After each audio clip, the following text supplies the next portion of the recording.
Joining me now first is Omar Abdullah, the former Chief Minister of Jammu and Kashmir. Omar Abdullah, when I look at those numbers now coming in from the Jammu region, this is the 6th major attack in the Jammu region, the second in just a week.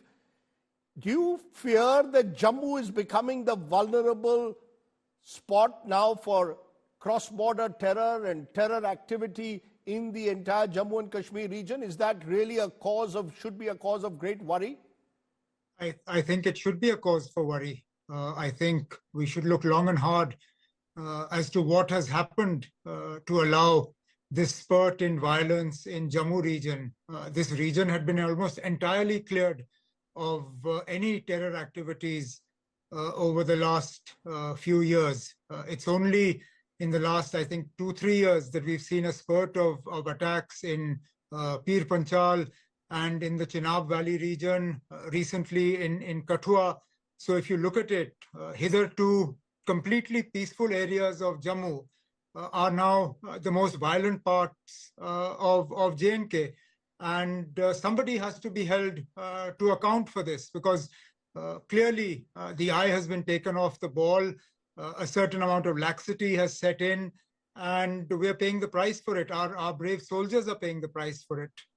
No, but when you say someone must be held responsible, someone must be held accountable, when I look at the numbers, clearly fatalities have declined by and large in Jammu and Kashmir compared to what they were before 2019, if I use Article 370's effective abrogation as a turning point. So are we now suggesting that because what we've seen in the last month and over the last 6 months, that should in itself lead to a fresh review of the situation? Because the government could well turn around and say, please do not target us based on these attacks. In general, the number of attacks have declined. An entire new theater has opened up, Rajdeep. I can understand if we were just looking at Kashmir and you'd seen a little bit of a spurt in areas that were always violent. Then this would not be a point that we'd be discussing. But please understand, an entire new theater has opened up. These were areas that, I keep saying this, they were entirely free of militancy. You didn't see attacks like this. Losing 55 soldiers in 12 months in areas that were otherwise peaceful. I mean, at some point in time, you people have to start asking questions. I mean, what is the government doing? What are the people in charge of security? I mean, instead of making political speeches, targeting mainstream political parties, they need to explain what they've been doing. You have senior advisors to the governor more interested in playing golf the morning after soldiers are killed in the encounter in Kathua. Now, if this had been an elected government, Rajdeep, your newsroom would have ripped us to shreds. But for some reason, a very serious charge. You're saying advisors to the lieutenant governor are playing golf the day after the Kathua attack. Is that what you're claiming? Absolutely. I'm saying this. I'm saying this with all seriousness and with everything that I have at my disposal, because I was in the golf course that morning, and I saw the advisor to the governor playing golf the morning after soldiers were killed in Kathua. Now, if this is your attitude to security, if this is your attitude to the problem in Jammu and Kashmir, then I'm sorry, discussing it here on this channel is not going to make any difference at all. It's all very well for His Honorable Excellency, the Governor, to salute the bravehearts and all credit for that. But this goes beyond just coming and participating in a photo op. But Omar Abdullah, the government could turn around and say, look, our counter-terrorism efforts have yielded results in the Kashmir Valley where violence has come down, which is why these new theatres are being opened, Jammu, Rajouri, Poonch, Riyasi, often with support from across the border. So when you say a new theatre has opened, yes, it's worrying, but is it partly because the counter-terrorism operations have been far more successful in the earlier areas where we would witness a spike in terror in the valley itself? Which means what? We left a vacuum. Obviously, there's been some sort of failure. Which means that Pakistan continues with cross-border terror, which means that there are still militants and terrorists within the valley. Rajdeep, whoever told you that Pakistan would not do this? I mean, who was the fool who convinced themselves that Pakistan would not do this? We weren't the ones who sold this nation a lie. when Article 370 was written down, we didn't turn around and say that Article 370 was the root cause of terror. We weren't the ones who were blaming mainstream political parties for what's happening in Jammu and Kashmir. You know, it's very convenient. When it suits you, Pakistan is the root cause. When it suits you, the mainstream political parties are the enemy. I think somebody needs to make up their mind as to who is responsible for this. At some point in time, the Honorable Home Minister of India blamed previous governments for the deaths in Jammu and Kashmir. If that be the case, then who is responsible for the deaths today? If we were responsible for the deaths that took place when we were in power, completely absolving Pakistan of their responsibility, then I'm sorry, you can't choose to blame Pakistan today. Then you need to use the same yardstick by which you judged us to judge this current government. And if you use that yardstick, then this government is responsible for taking its eye off the ball, for allowing gaps in our counterinsurgency grid, and for allowing a situation to develop in Jammu, whereby these people are clearly almost able to strike at will.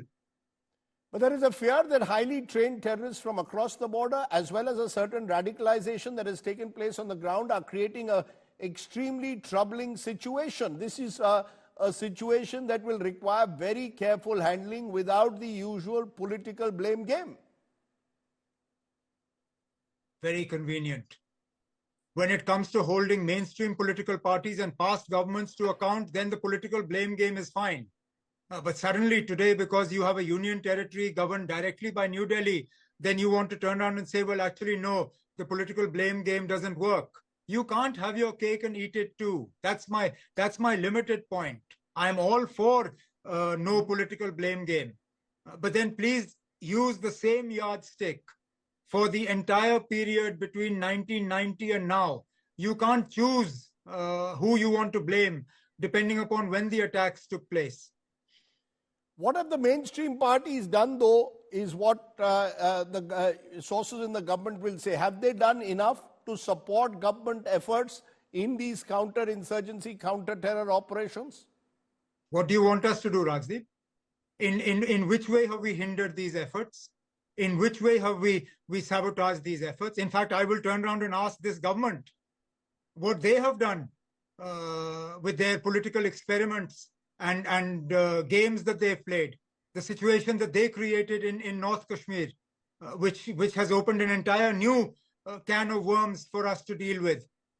There's a whole lot of finger pointing that then can be started. Are you referring to the Lok Sabha election results and the way they played out? Absolutely. Are you suggesting that Engineer Rashid, who won from jail, in a sense, was in some way... I am suggesting that you quite happily created a situation whereby a campaign that was built around a referendum created an entirely new situation in North Kashmir. But there will be those who will say that number of these attacks, the worry is, are linked to elections. Elections are due by the 30th of September as per the Supreme Court. In this pleasant climate, there are those who want to disrupt that entire electoral process. These terror attacks are linked to the possibility of people trying to sabotage elections in Jammu and Kashmir. Yes, I wouldn't put it past them. When has Pakistan ever been in favor of elections in Jammu and Kashmir? The participation in the recent parliament elections will have unnerved them. So I'm not surprised if the deep state in Pakistan, their agencies and others, I think these attacks have two targets. One, of course, is internally within Jammu and Kashmir. But I wouldn't be surprised if part of this effort is to discredit the elected government in Pakistan and to remove any possibility of normalizing of relations between India and Pakistan. Because don't forget, there's a huge constituency within the Pakistani establishment that wouldn't like to see the elected government in Pakistan making any movement towards normalizing ties between the two countries. But there is a worry that these attacks could lead to a further postponement of the election that already have been postponed for several years. You do not have, it is all part of a larger process of restoring statehood, having your own assembly. All of this do you fear that with these attacks, and if they continue in this manner, the elections cannot be held before the 30th of September? Look, Rajdeep, if this government is willing to accept that the situation now is worse than it was in '96, then sure, don't have elections. if this government is willing to bow before these forces and to render these sacrifices of these brave soldiers completely pointless and useless, then by all means, don't have elections. The government has a choice. They can either stand up to these forces and render their attacks completely pointless and neutralized, or they can bow before them. We'll know by September whether the government has decided to take these forces on head on or lie down and surrender in front of them. You know, Omar Abdullah, I accept the point that, as you say, that the killing of even one soldier is one too many. But when I look at the UPA era, NDA era, the 10 years, clearly the number of civilians who've been killed have come down, the number of forces who've been killed have come down, and therefore there's been a marked improvement in casualties and force casualties. There's been zero stone pelting. Will it not take some time to consolidate on these gains at the moment? Would you not? How much time do you want, Rajdeep? How much time do you want? We were promised a quick solution. We were told that Article 370 was the root cause of all violence, terror, and separatist sentiment. And removal of Article 370 will completely normalize Jammu and Kashmir. You please tell me how much time you want, because we've given you 5 years. Would you want another 5 years? Do you want 10 years? Do you want 15 years? You tell us. Because we were promised an overnight solution. The people of India were told the 370 has gone. Jammu and Kashmir is now normal. Clearly it's not. Otherwise, we wouldn't be having this conversation. So I'm all for giving you time. Please tell me how long you need. You know, the question, Omar Abdullah, it's not about me having how much time. The fear, of course, is it's a complex situation. There are no silver bullets.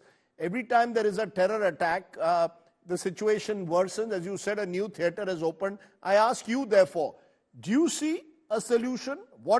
How do you believe? If you were in office, how would you respond to what's been happening? You were there when there was I certainly would not be playing golf the day after a terror attack. That's for sure. I would have called a unified command meeting. I would have ensured that the political leadership of J&K was front and center in coordinating a response to this. I would not absolve myself of the responsibility, which is clearly what has happened.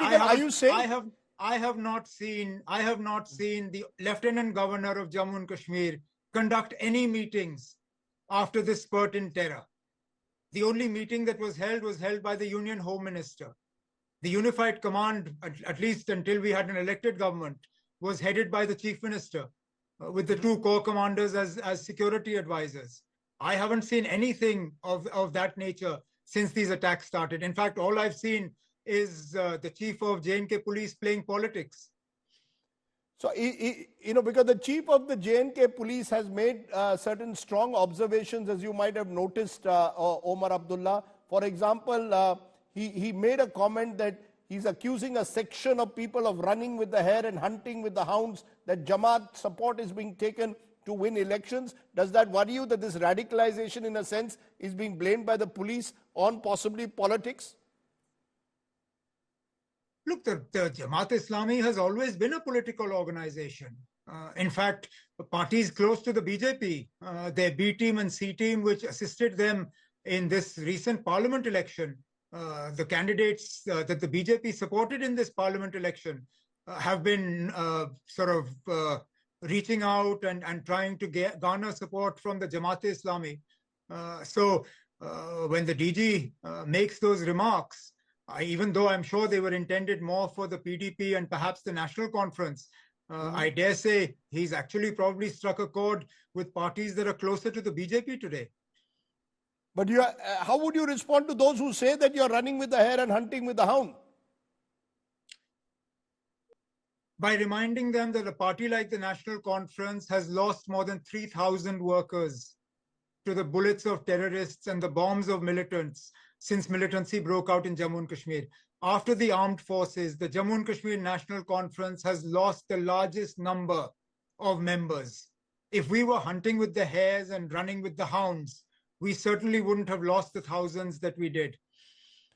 My final question, are you worried that therefore there is a political vacuum at the moment? You are claiming, and you've made a serious charge, that the LG's advisors were playing golf instead of focusing on how to bring the situation under control. Is that the biggest worry now? And is there the fear that this could even escalate further in the run-up to the elections?